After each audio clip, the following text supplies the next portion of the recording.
we're talking about listening still.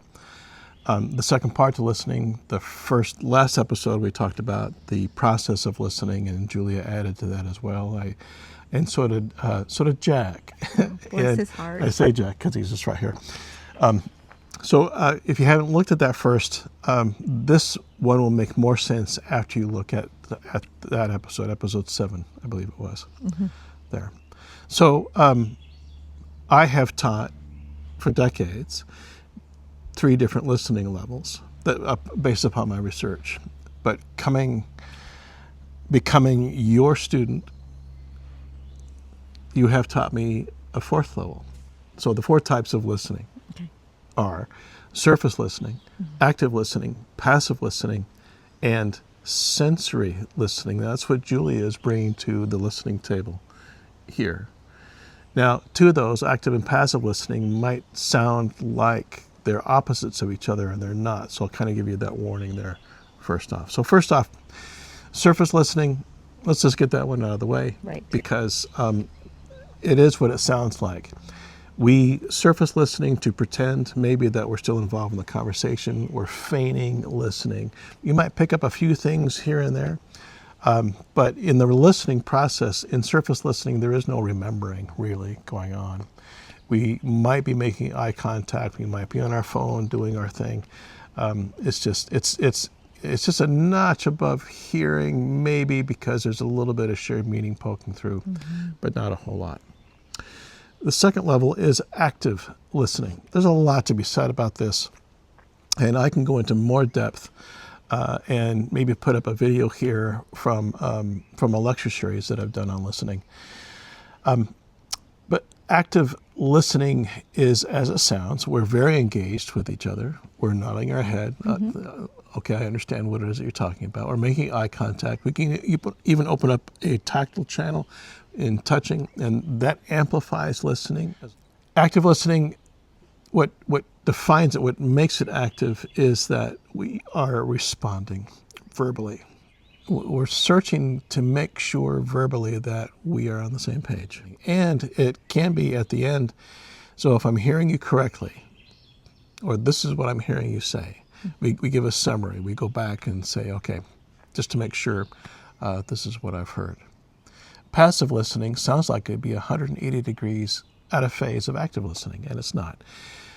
Passive listening has its place like active listening does. Passive listening, when we become escalated, or the person to whom we're listening becomes escalated, passive listening becomes a default response in listening. Because while we're still engaged, making eye contact, we might have some kind of a tactile channel still open. We might be doing, the nonverbal confirmations. We are not talking. Okay, we remain silent and let the person who is escalated get it out. So the main difference between active and passive is passive stays nonverbal. Active listening goes verbal. Neither of these styles ever interrupt the disclosure process. The listening process isn't interruptive. So that brings me to number 4, the sensory listening. And this is where the witch comes in. Yeah. So I think we spoke a little bit about my stillness in the morning, my silence in the morning, and that is so important to me. I believe that all things have a consciousness, a level of consciousness, that we are innately connected to nature, to animals, to animal kind, mineral kind, plant kind, all kinds, humankind as well. And it's unfortunate that kindness doesn't always follow every kind. However, for me in the mornings, because we spoke about that in episode 7, for me to listen to the birds in the morning, to hear the coffee finish, to grab the smell, to just have that coffee smell come by, to smell the plants outside after the rain in the morning. Whatever it is sensory. And I've learned that I am connected to all of that. I'm connected to this breeze right now, to hear land spirits, And it shows me, for me, how I am gently woven in to the all there is. And I shared that with you with the shift. And Eric brought up some beautiful points of his time at the shift. And the one that I really want to hone in on is how what you were hearing at the shift when you were beginning to listen at that different level is that it was spoken just for you. Right. So while we all hear the birds, you hear the birds in the morning, I hear the birds, Jack hears the birds in the morning, what I'm hearing is probably different than what you're hearing. What Jack's hearing. You can hear them now responding to what I'm saying. And light language, which is something that I offer in any of my energy work that I do, is very much the same way. And it does require this remembrance of this quiet, still listening. How is that? When you speak light language, I'm always fascinated by your tonality because it is below a whisper, but just above the silence there. And I know that becomes my cue that is happening. So when I was still teaching at the university, I attended a faculty lecture on mindfulness, and what you're talking about here reminds me of that. The whole multi-sensory input, being aware of what everything is pulling in. Is that a simplification of what you're talking about? It is very mindful, but it is a listening to. Like I hear the land spirits, I'll hear the house spirits. There is just,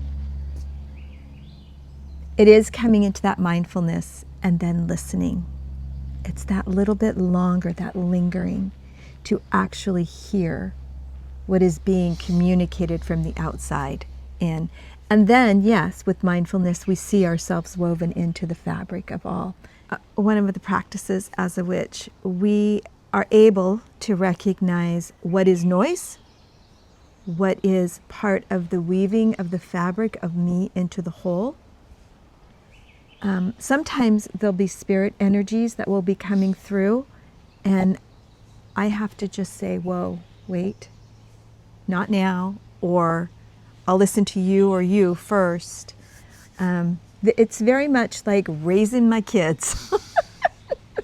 Right? Okay, wait a minute. You talk first, now you talk, and now you speak, and and then we work it all out that way. And there are times that, you know what? I know it's important for you, but not at this moment. Okay. Right? Not at this moment. This is what we need to be focusing on right now. It really is that kind of direction. It's the same way when I'm in communication with the planetary bodies of my natal chart. And so that's one of the offerings that I have is that, who's speaking and who's going to actually direct the conversation. I direct the conversation with nature. This sensory listening, the frequencies, the vibrations that are coming in are at a higher frequency, I believe. And they're just not, I don't even know if they're capable of dropping down into a lower frequency for us to hear. But that higher frequency does require stillness. It's a place that requires that. 15 years ago, it would be louder. I think we could have chased it, and it would have chased us. Right now, it's like this stillness. The stillness is huge for me right now. Right. It's not going to compete with social media. It's not going to compete with watching 3 seasons of a particular show. It just no longer is going to do that. Will it wait for you? Yes, and there's a point that it will be so far away that waiting is not even the thing anymore. It's like the chasm between is growing. I say this in community a lot. We can't have one foot in each world anymore. You're going to have to choose. Does that mean that it won't come back? No, because it's a remembering. It is a remembering inside of us. So the other part of that is that, especially as women, we've been told to and I think I've spoken on this, to ignore our intuition. Yeah. Right? And this is one of the practices I'm sharing in community right now, is where do you feel your intuition? When it hits, where are you feeling it? Listen for the spirits of the land. Listen to the breeze. Listen to the birds. Listen to water. Water has a lot to say. All the elements are speaking right now, of which we are. And if we're all woven into that, it really is you who is speaking. You are speaking at the shift, but you needed to be in the shift with the shift in order to shift, to hear the shift. Right, to hear it going on. Is there such a thing as intuitive listening? Yes. I knew that I was listening to land spirits. Intuitively, I knew that. Like, could I audibly hear them? Well, there was some audible to that. I knew intuitively my accident. I heard a voice 3 times clearly speak with me. Was there a body there? Was it a disembodied voice? Absolutely. But intuitively, I knew that. Intuitively, I knew not to turn left. I needed to pass a particular street and avoided an accident. I intuitively knew that. And that is listening to the body, the heart, and the mind. And because all parts of you have voice. And we have been told not to listen to the body, which then shuts down intuition in the body. Like, we're not sensing where it's coming from in the body. Sometimes we've been heartbroken because we listen to our heart, right? And then the mind, we've been told that this is where it's all at, in the head. More knowledge, get to know, think it through. Nothing wrong with all of that. But how do you bring them into coherence with each other? And that is where we begin to feel the real intuition. How then, if you're doing all the things, and how do you hear? How do you hear it? And it is often in a language that is innately our own. And it is through intuitive writing, intuitive arting, and intuitive movement. The writing is stream of consciousness writing. Our heart has a lot to say. The body has something to say. If we just allow pen on paper and just go with it, it comes out. Intuitive arting, there are shapes, image, color, symbols that will rise, that begin to have a conversation. And then intuitive movement, it's just freely moving the body, usually to music. And this breaks up the dust, the crickety bones, the parts where everything settles in. And it opens us up then with breath in tight places of our body where our body can begin to speak. And our hearts now are speaking. And our minds have been dumped. And then you are open to receive. So we're coming up to a point where you and I are going to part ways for a bit. Yeah. We're heading to Utah. I'm speaking at a cancer summit in Salt Lake City. And then we're heading down to southern Utah, and then you're heading out to Pennsylvania, the Pittsburgh area, and then back here. But we're going to try to figure out how to do the witch and the writer remotely there. I haven't figured that out yet, but hopefully it won't be too long to where we can. We will put something together. Do that. Yeah. Yeah. Thanks for watching. Thanks.